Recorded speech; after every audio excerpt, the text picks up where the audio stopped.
नमः सिद्धेभ्यः। मंगलम भगवान वीरो मंगलम गौतमो वने मंगलम कुंद कुंदाद्यो जैन धर्मोस्तु मंगलम सर्वमंगल मांगल्यम सर्वकल्याणकारकम प्रधानम सर्वधर्माणां जैनम जयतु शासनम। अहिंसा परमो धर्म की महावीर भगवान की प्रातः स्मरणीय परम पूजाचार्य गुरुवर श्री विद्यासागर जी मुनि महाराज की जय।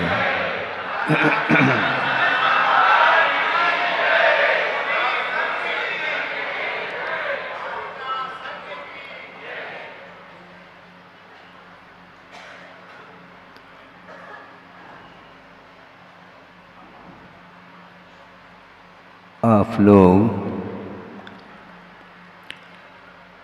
एरोप्लेन से यात्रा करते होंगे। सब लोग करें अथवा न करें यह अलग विषय है, किंतु यात्रा में भिन्न भिन्न प्रकार के वाहन होते हैं। सबसे अधिक गति एरोप्लेन की हो सकती है, किंतु आगम के आधार से थोड़ी सी चर्चा हम करना चाहते हैं। वह ये है कि एक परमाणु है, पुद्गल परमाणु, अविभागी पुद्गल परमाणु उसको बोलते हैं, जिसका विभाजन न हो सके और वह किसी भी इंद्रिय के द्वारा ग्रहित नहीं हो सकता। ऐसे उस परमाणु की गति की चर्चा आगम में आई है और गुरुदेव के मुख से भी हमने सुना है। एक समय में, समय का अर्थ क्या होता है? जिस प्रकार पुद्गल की वह इकाई मानी जाती है अविभागी पुद्गल परमाणु, उसी प्रकार काल की इकाई समय हुआ करता है। एक समय में उस पुद्गल परमाणु एक स्थान से छोड़ करके 14 राजू गमन कर जाता है। एक समय किसको बोलते हैं? समय के बारे में भी आप गणित नहीं लगा पाएंगे। सुनते हैं एक सेकंड में भी करोड़ों भाग किए गए हैं, बताते हैं। इसके उपरांत भी वह समय पकड़ में नहीं आता। आपकी आंखें हैं और जब पलकें टिमकार लेते हैं उस समय उसको एक निमेष बोलते हैं और उसमें असंख्यात समय गुजर जाते हैं। तो ऐसी स्थिति में एक समय में 14 राजू दूरी को तय करने वाला वह परमाणु माना जाता है। उस परमाणु से भी गति मन की है बंधुओं। आप यहां पर बैठे हैं देखना सुनने के लिए।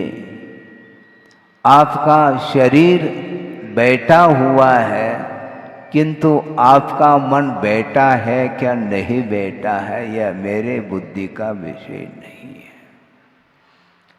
और उस मन के माध्यम से ही भिन्न भिन्न वस्तुओं के निमित्त को लेकर के कर्म का आश्रव होता है और कर्म का आश्रव शुभात्मक भी होता है और अशुभात्मक भी कर्म का आश्रव होता है। और प्रत्येक संसारी प्राणी स्वतंत्र है, वह अपने मन के माध्यम से न जाने कौन कौन सी इच्छाएं उसकी उत्पन्न होती रहती मन में और उसके माध्यम से कर्म का अर्जन प्रति समय होता रहता है। उस कर्म को रोकने के लिए, उस आश्रव और बंध से ऊपर उठने के लिए हमें धर्म ध्यान करने की आवश्यकता है। आर ध्यान और रौद्र ध्यान के विषय में गुरुदेव ने ये कहा था कि आप लोगों को धर्म ध्यान का स्वरूप क्या है इसको समझाने की आवश्यकता नहीं है। ध्यान किसको बोलते हैं इस विषय पर चर्चा करने की आवश्यकता इसलिए नहीं है क्योंकि निरंतर ध्यान बना रहता है। आप ध्यानस्थ हैं यह ध्यान रखें। महाराज हम कैसे ध्यानस्थ हैं? बिल्कुल आपका ध्यान बल्कि धर्म ध्यान से भी सॉलिड है, क्योंकि धर्म ध्यान बहुत जल्दी समाप्त हो सकता है, किंतु आर्य ध्यान और रौद्र ध्यान की जो परंपरा है वह अभी तक टूटी नहीं है। और आर्य ध्यान रौद्र ध्यान जो होता है वह पर वस्तु को लेकर के ही हुआ करता है।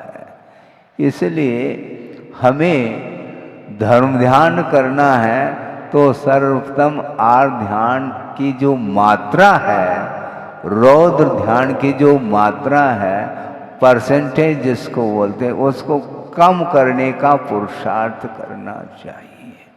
पूर्ण रूप से आर्य ध्यान और रौद्र ध्यान से गृहस्थ ऊपर नहीं उठ पाता, यह अलग वस्तु है, किंतु उसमें कमी लाई जा सकती है। टेम्परेचर है, मान लो किसी को बुखार जिसको बोलते हैं 105 डिग्री बुखार, 6 डिग्री बुखार है तो वह अनकॉन्शियस की ओर चला जाता है, होश उसके उड़ जाते हैं। और धीरे धीरे मान लो टेम्परेचर यदि डाउन की ओर हो जाता है तो पूछते हैं क्यों, कैसा महसूस करते हैं, बुखार कैसा है? बुखार नॉर्मल तो नहीं हुआ लेकिन घट रहा है।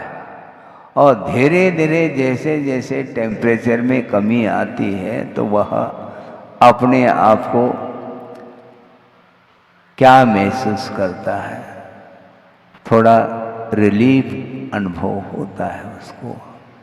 लेकिन ये ध्यान रखो, आपको बुखार है क्या? नहीं, अभी एट प्रेजेंट है, पूछने से बताने लगे, क्योंकि महाराज जी ने पूछा इसका अर्थ तो इसमें कोई रहस्य तो होना चाहिए।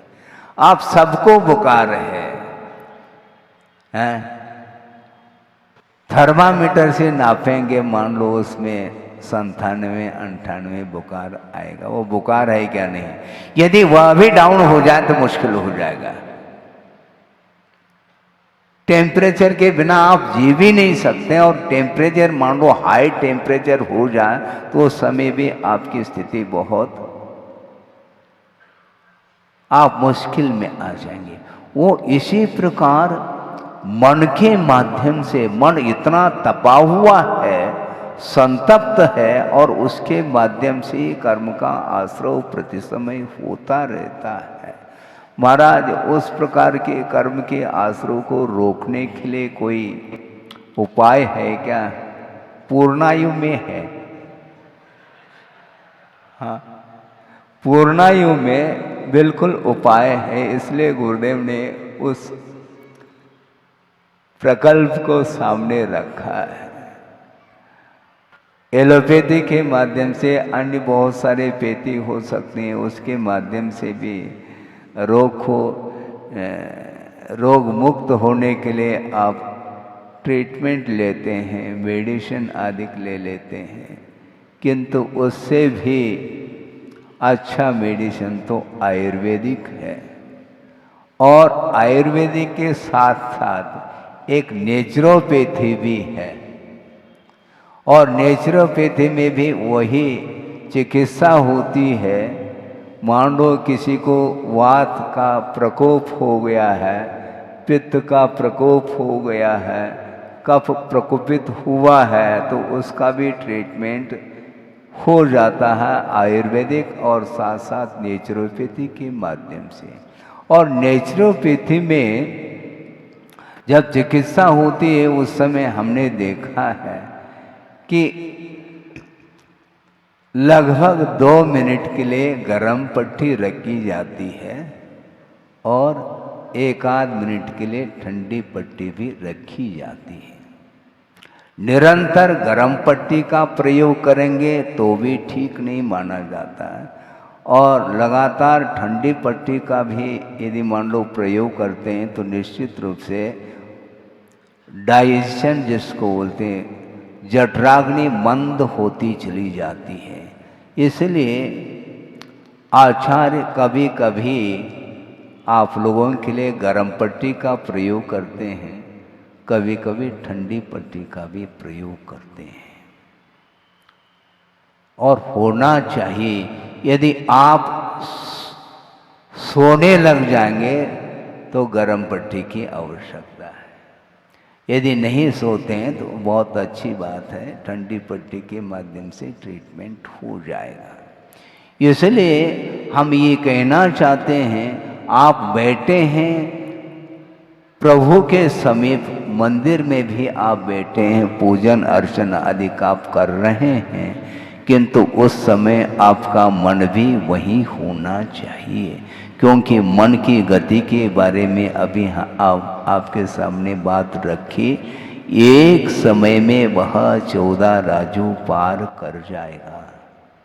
कहाँ कहाँ पर घूम करके आता है कोई पता नहीं। और गुरुदेव ने उस मन के लिए श्वान की उपमा दी गई, उन्होंने दी है। हाँ, और आपने पढ़ा होगा वह प्रसंग। सबसे पहले गुरुदेव ने 99 शतक की रचना की है। आचार्य ज्ञान सागर जी महाराज जब थे उस समय उनके रहते हुए ही आचार्य महाराज ने सर्वप्रथम उनकी ये कृति 99 शतक, और उसमें उन्होंने मन की विशेषता को लेकर के कुछ भाव रखा है, वह आपके सामने रख रहा हूँ। वो पंक्ति हिंदी में है, और देखो कन्नड़ भाषा भाषी होते हुए भी भाषा में प्रांजलता देखो, परिष्कृत भाषा में वो पंक्ति लिख रहे हैं। क्या हो गया समझ में मुझको न आता। सुन रहे हैं आप? क्या हो गया समझ में मुझको न आता, क्यों बार बार मन बाहर दौड़ जाता। क्या हो गया समझ में मुझको न आता, क्यों बार बार मन बाहर दौड़ जाता। स्वाध्याय ध्यान करके मन रोध पाता, पैश्वान सा मन सदा मलशोध लाता। अब सोचिए, 28 मूल गुण का पालन करने वाले श्रमण और निरंतर स्वाध्याय आदि में उनका मन लगा हुआ रहता है, और स्वाध्याय और ध्यान के अलावा और कोई क्रियाएं उनकी होती नहीं है। समय समय पर अपने आवश्यकों में ही तत्पर रहते हैं, किंतु एक क्षण के लिए भी उन आवश्यकों से ऊपर उठ जाते हैं तो निश्चित रूप से मन वहीं पर चला जाता है जहां पर जाना चाहिए। एक सज्जन आए मेरे पास, महाराज हमें आश्चर्य लगता है, आपको दीक्षित होकर के लगभग 40-45 साल हो गए होंगे। मैं प्रति साल आता हूं और आपके बाजोटे पर वही ग्रंथ देखने को मिलते हैं। आप स्वाध्याय अभी भी पूर्ण नहीं कर पाए क्या? ग्रंथ अभी भी पूर्ण नहीं हुआ क्या? ग्रंथ तो पूर्ण हो अथवा न हो, किंतु मन ग्रंथि की ओर न जाए।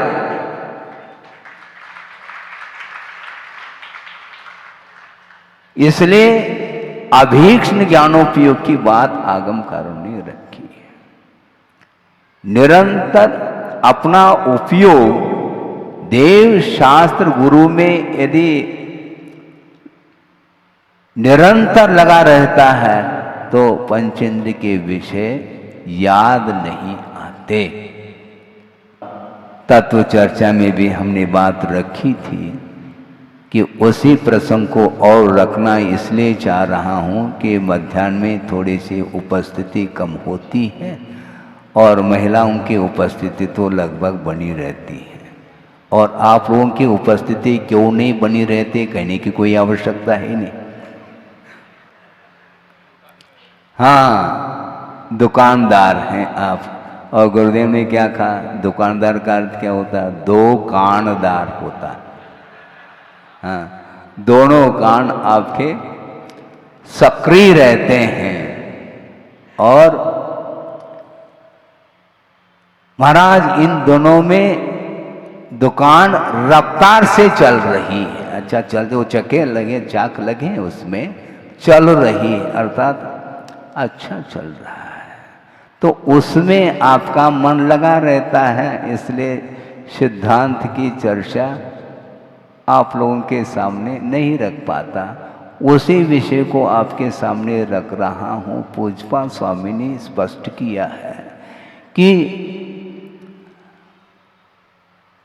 अविद्याभ्यास संस्कार रवशम क्षिप्यते मनः तदेव ज्ञान संस्कार स्वतस्तत्वे वतिष्ठते।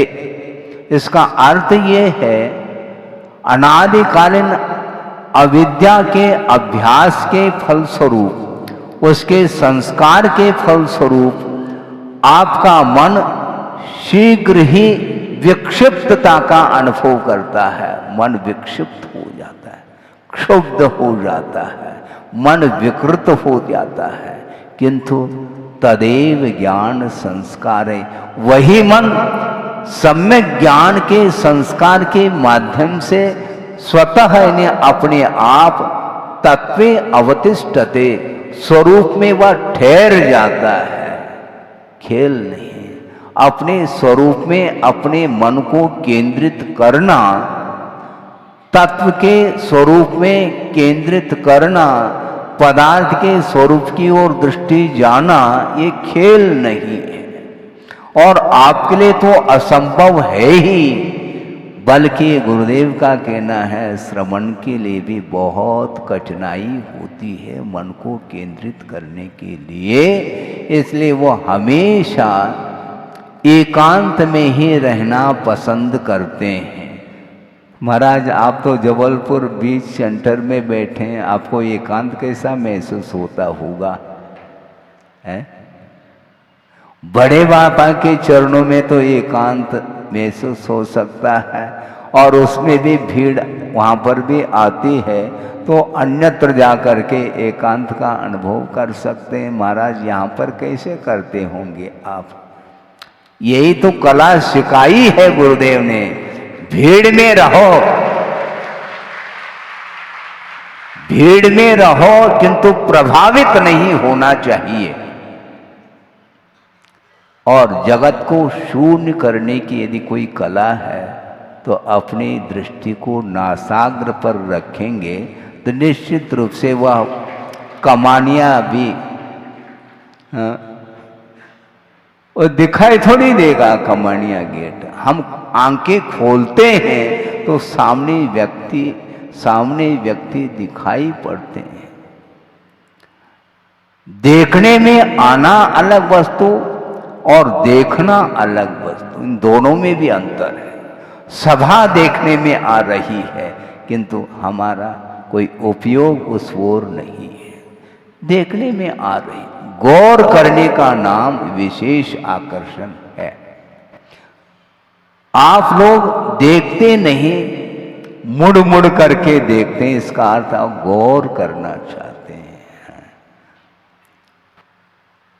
सड़क से मान लो आप जा रहे हैं कोई करोड़पति हो अथवा अरबपति हो, चौपात पर यदि मान लो हरा हरा, हरा हरा का अर्थ क्या?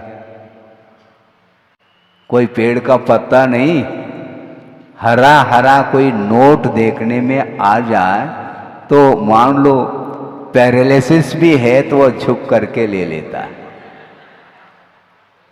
कमर में दर्द भी क्यों न हो, उसको झुक करके वह उसको ले करके इधर उधर देख करके वहां से रवाना हो जाता है। वस्तुतः वह नोट क्या वस्तु है, हम पूछना चाहते हैं। कागज से और क्या ज्यादा उसमें, मुझे बताओ क्या है वो? कागज ही तो है, लेकिन आपके दृष्टि में वह कागज नहीं है। वीतरागी के दृष्टि में वह बिल्कुल कागज है।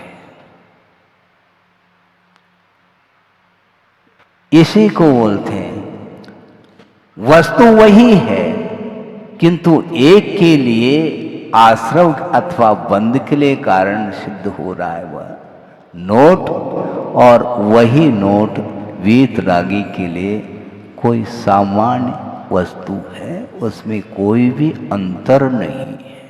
सम्यक दृष्टि के दृष्टि में सोने की गिट्टी और मिट्टी, इन दोनों में इक्वलिटी होती है, लेकिन कौन सा सम्यक दृष्टि है, इसको और सोचने की आवश्यकता है। हमने बहुत पहले बुंदेलखंड की कहावत उक्ति पढ़ी थी, वह आपके सामने रख रहा हूं। चक्रवर्ती की संपदा, सुन रहे? चक्रवर्ती की संपदा इंद्र सरी के भोग, काक बीट सम गिनत है सम्यक दृष्टि लोग।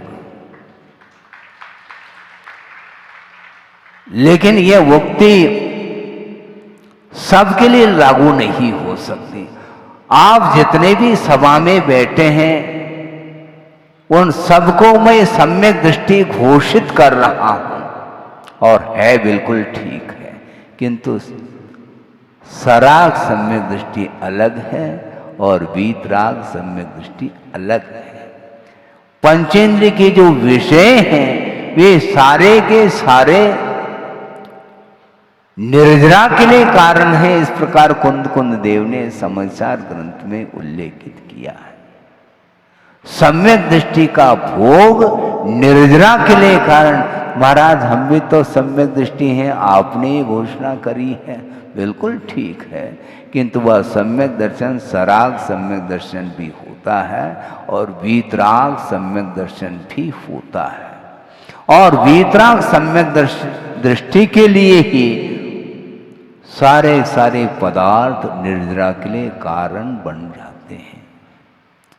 इंद्रियों के माध्यम से उन पदार्थों का अवलोकन हो जाता है, इसके बाद भी राग का अभाव होने के कारण, वीतराग दशा होने के कारण कर्म का बंध नहीं होता, बल्कि उस पदार्थ के निमित्त को लेकर के भी वो निर्जरा ही करते चले जाते हैं। अद्भुत है यह विषय। मन को कितना संयत बनाया होगा। बिना मन को संयत बनाए उन पदार्थों से ऊपर उठना बहुत कठिन काम है। बल्कि यहां तक कहते हैं आचार्य, श्रवण के लिए भी सचेत करा रहे हैं, सावधान रहो। किसको बोल रहे हैं? आप लोगों के लिए नहीं, श्रवण के लिए कह रहे हैं। तुम श्रवण तो बने हो, किंतु सावधान रहो। क्यों? प्राथमिक भूमिका है तुम्हारी। निरंतर साधना करते करते करते जब उसमें प्रौढ़ता आती है तो वह किसी भी वस्तु को वह ध्यान का विषय बना सकता है। कोई कंडीशन नहीं है कि पंच परमेष्टि का ही आलम्बन लेना चाहिए, ध्यान का विषय बनाना चाहिए, कोई कंडीशन नहीं है। किसी भी पदार्थ को ध्यान का विषय बनाया जा सकता है, किंतु शर्त यह है कि वीतरागो भवेत योगी।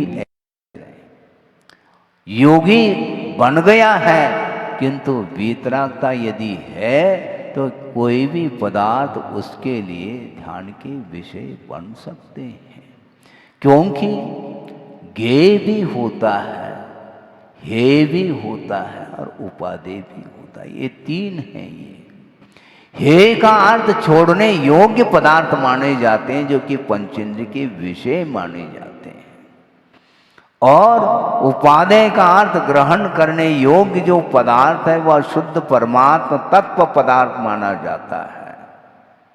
शुद्ध परमात्मा जो तत्व है वही ग्रहण करने योग्य है, और उस शुद्ध परमात्म तत्व को प्राप्त करने के लिए जो साधन है पंच परमेष्टि, उनको साधन के रूप में अंगीकार किया है।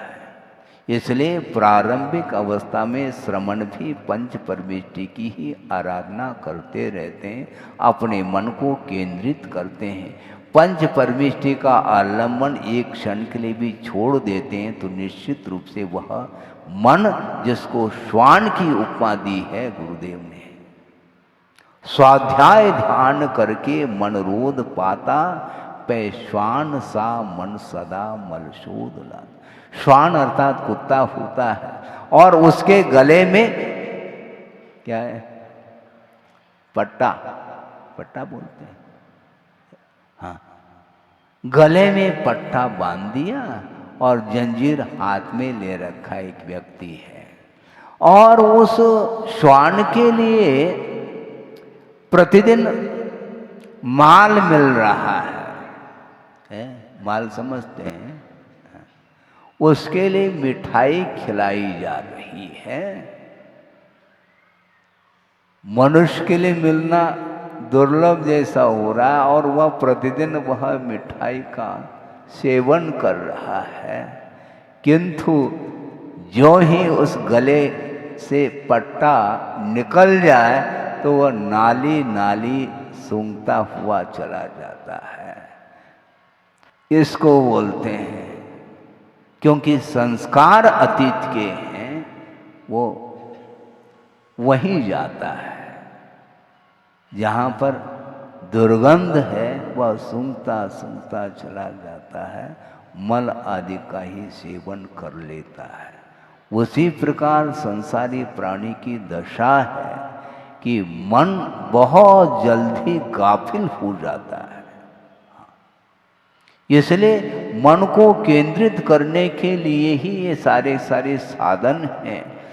बल्कि मुझे ऐसा लगता है कि केवल श्रमण ही कर्मों की निर्जरा करने का अधिकारी एकांत से हो, ऐसा नहीं तो आप तनाव में आ जाएंगे। हम आपको तनाव मुक्त करना चाहते हैं, और सिद्धांत का विषय रख करके ही आपको हम समझाना चाहते हैं। श्रमण है एक, और क्षायिक सम्यक दृष्टि है, सप्तम गुणस्थान वर्ती है। इसके बाद भी कोई अनिवार्य नहीं है कि वह तीर्थंकर प्रकृति का बंद कर ले। सुन रहे हैं आप?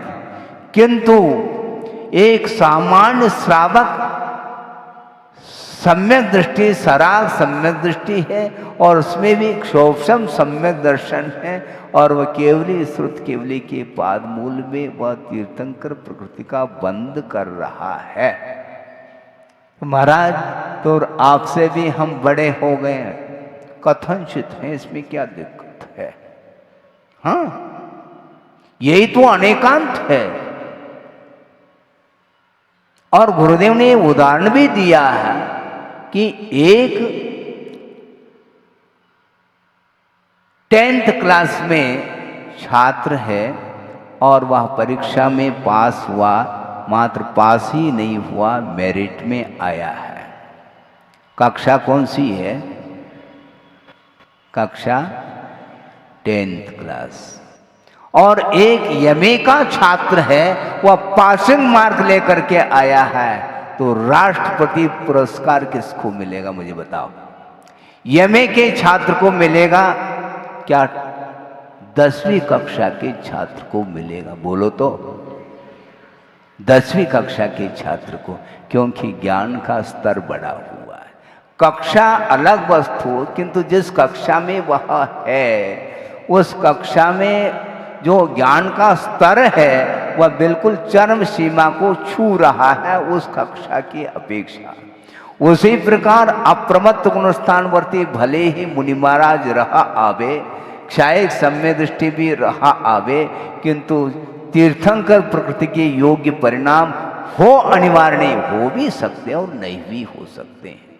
और श्रेणी की कथा आप लोग पढ़ते हैं, जिसने मिथ्यात्व की भूमिका में नरकाई का बंद कर लिया है, क्योंकि यशोधर मुनि महाराज के ऊपर उसने उपसर्ग किया था।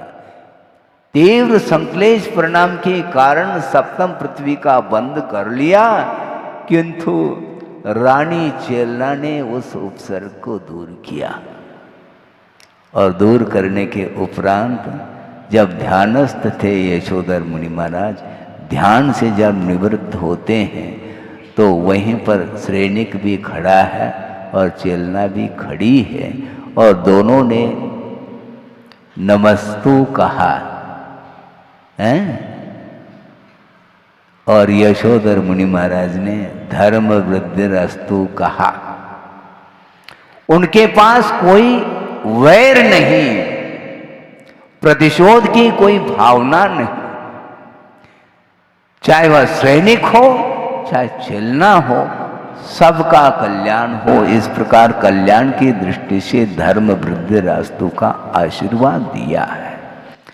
उस समय श्रेणी को पश्चाताप हो रहा है, हमने बहुत बड़ा अनर्थ किया है, अब वह अनर्थ धोना मुश्किल है उसको। इस प्रकार पश्चाताप रूपी अग्नि में झुलस रहा है। भगवान, हमने बहुत बड़ा अनर्थ किया है, क्योंकि अनर्थ जो हुआ है वह प्रज्ञापराध इसी को बोलते हैं। बुद्धि काम नहीं कर रही उसकी, इसलिए इसी को बोलते हैं प्रज्ञा का अपराध। ज्ञान होते हुए भी वह ज्ञान काम नहीं कर रहा है और उसने उपसर्ग किया है, और वह सोचता है कि अब क्या होगा। एक क्षण के लिए जो उपसर्ग का परिणाम हुआ, उसका परिणाम कितने काल तक भोगना पड़ेगा। सप्तम पृथ्वी का बंद किया, 33 सागर की आयु है बंधुओं। सागर अर्थात वो सागर नहीं है। दुकान बंद करने को होते हैं उस समय मान लो आप गिन रहे हैं राशि को, और मान लो एक पाई भी यदि मान लो इधर का उधर हो जाता है, तो ऐसा क्यों हो रहा है? समस्या खड़ी हो रही है। एक पाई भी यदि कम है तो कम क्यों? वहां पर व्यक्त ही दिखता है, व्यक्त नहीं दिखता। व्यक्त अर्थात ज्ञान वहां पर काम नहीं करता।